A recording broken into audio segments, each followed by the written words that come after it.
2024 সালের 5ই আগস্টের পরে ভারত বাংলাদেশকে, দিল্লি ঢাকাকে আর একটু খোলাসা করে বললে ভারতের প্রধানমন্ত্রী নরেন্দ্র মোদি বাংলাদেশকে খুব নসিহত করতেছেন।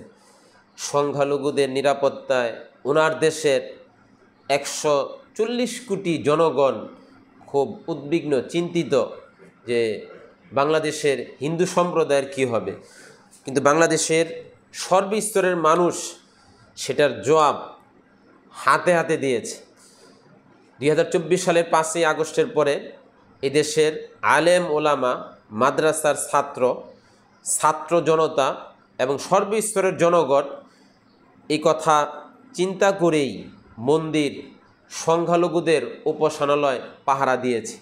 সুতরাং এই ভারত বাংলাদেশকে এই নসিহত করার দরকার নাই, দিল্লির এই উপদেশ দেওয়ার অধিকারই নাই যে বাংলাদেশের সংখ্যালঘুদের নিরাপত্তা নিয়ে তারা উদ্বিগ্ন। অথচ ভারতের সংখ্যালঘু মুসলিম যারা, গতকালকের জাতীয় পত্রিকার রিপোর্ট যে গরুর গোশত খাওয়ার অভিযোগে ভারতে যুবককে হত্যা, বৃদ্ধকে মারধর।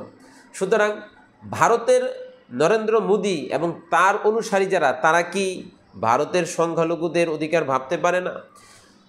বাংলাদেশের একজন সংখ্যালঘু এমন আছে কি না যে তার ধর্মীয় অধিকার প্রয়োগ করতে পারতেছে না, বাস্তবায়ন করতে পারতেছে না? হিন্দু হোক, বৌদ্ধ হোক, খ্রিস্টান হোক, খ্রিস্টানেরা তাদের যত খাবার তাদের ধর্মীয় বিশ্বাস অনুসারে তারা বাংলার জমিনে জবাই করে খাচ্ছে। বৌদ্ধরাও তাদের ধর্মীয় নীতিমালা অনুসারে যা যা তাদের ধর্মে খাবারের কথা সব খাইতেছে। হিন্দুরাও তাদের ধর্মের নীতিমালা অনুসারে যা যা তাদের জন্য খাওয়া বৈধ তারা খাচ্ছে, কোনো বাধা নেই। কিন্তু বাংলাদেশের মুসলমান কেন তার ধর্মীয় অধিকার সে পাচ্ছে না?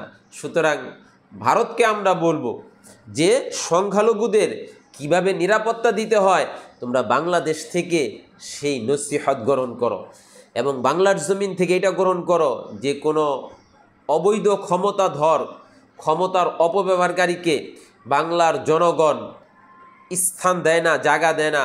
তার বহিঃপ্রকাশ 1971 সালে হয়েছিল এবং দ্বিতীয়বার তার বহিঃপ্রকাশ ঘটেছে 2024 সালের 5ই আগস্ট।